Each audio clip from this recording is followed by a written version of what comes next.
So I looked at the data that was published by the American Association of Medical Colleges, and I came to a really odd conclusion, which is that it was a lot easier for me to get in as an Black American than as an Asian American. I'm a dark-skinned South Indian, as you can see if you look at me. So I came up with the scam of shaving my head, trimming my eyelashes, and joining the organization of Black students and applying to medical school as an African American. And despite the fact that I had a very low 3.1 GPA, I managed to get waitlisted at Washington University and the University of Pennsylvania. Those are the third and fourth best medical schools in the country, as well as getting into St. Louis University School of Medicine in Missouri, despite the fact that my 3.1 GPA was dramatically lower than their average of 3.7.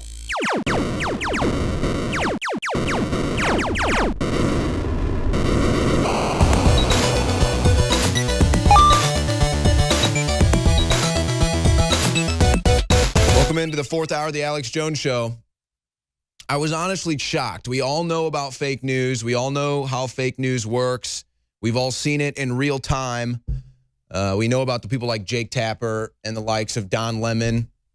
But I really couldn't believe it when I saw the New York Times and the Washington Post and all of television media over the weekend saying President Trump is yet to disavow racial violence in Charlottesville, even though he put out multiple tweets, literally multiple tweets, and yet they still claimed that that had not happened. It was truly something to behold, fake news.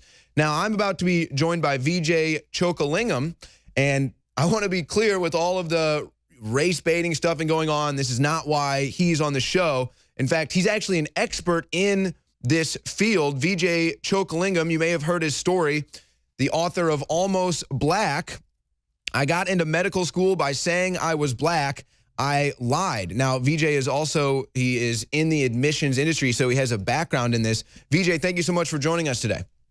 It's a pleasure to be on. So first, for starters, let me ask you, what motivated you to pretend to be black to get into medical school? What was the motivating factor? Sure. Back in 1999, I was a hard-partying college frat boy, and I started to freak out about my own chances of getting into to medical school, and especially after all my Indian American friends got rejected. So it happens to be that I studied statistics at the University of Chicago. So I looked at the data that was published by the American Association of Medical Colleges, and I came to a really odd conclusion, which is that it was a lot easier for me to get in as an Black American than as an Asian American. I'm a dark-skinned South Indian, as you can see if you look at me. So I came up with the scam of shaving my head, trimming my eyelashes, and joining the organization of Black students and applying to medical school as an African American. And despite the fact that I had a very low 3.1 GPA, I managed to get waitlisted at Washington University and the University of Pennsylvania. Those are the third and fourth best medical schools in the country, as well as getting into St. Louis University School of Medicine in Missouri, despite the fact that my 3.1 GPA was dramatically lower than their average of 3.7. So I discovered that it was a lot easier to get into a top college or graduate school as an African American than it is as an Asian American. Now, were you shocked or were you worried at all that they might come back at you and look into your background, or were you worried that somebody might say you're fudging these reports, or what were your thoughts on that? So, yeah, the climax of the book is actually in a medical school interview where they actually confronted me about lying about my race. And my response was, I don't want to talk about my ethnic background. I want to talk about my qualifications to be a physician, which I think is the entire point of my book. You know, you shouldn't judge people based upon their race, which is what the colleges and university are doing right now. And I know that as an admissions consultant for InterviewSOS.com here in Los Angeles, is that, you know, race is an important factor in college and university and graduate school admissions, including medical school, and it shouldn't be. And the priorities here is what you're saying. I would agree with you, is that the priority should be, do you meet the standards? Do you have the capabilities? Are you the best? It's not about what skin color you have or this, that, or the other thing, or the politics involved. It's, are you the most qualified? And that's what you're saying. The system is not measuring people with that stick. I mean, I want to point out, you know, it is basically the way that affirmative action works, and a lot of people don't know that, is very simple. Okay, all of the data, wherever it's available on university admissions, shows that it's hardest to get into college or graduate school as an Asian American. It's slightly easier to get in. It's second hardest as a white person. It's third hardest as a Hispanic, and it's easiest as an Asian American. I'm sorry, as an African American. For example, a kid who applied to medical school in 2015 with a 3.1 GPA and 31 MCAT score had an 18% chance of admission as an Asian American, 36% as a white American, 56% as a Hispanic, and 76% as a Black American. So it's a heck of a lot easier to get into college or grad school as an African American than it is as a Asian American. But it's also harder for white people as well. Well, and again, you're not just saying this because you had the experience, you wrote the book, Almost Black, but you also are in the admissions industry. You know about this stuff. I'm just curious, is anyone else, Vijay, that you work with, does anyone else have the same concerns? Is anyone else raising this awareness? Does anybody else even care? Our president cares. Our president cares a lot. President Trump famously, criticized President Obama and Senator Elizabeth Warren for exploiting and supporting Harvard's racist affirmative action policies. President Trump famously called Senator Elizabeth Warren Pocahontas because she pretended to be a Native American in order to improve her chances of getting a faculty position at the University of Pennsylvania and Harvard. So this is an issue our president is very concerned about. And recently, you cited the New York Times article.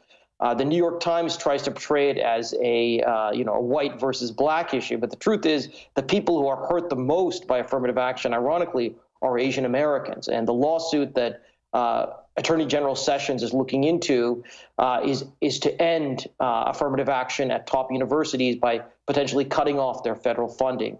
It's my belief that President Trump will end affirmative action like Lincoln ended slavery.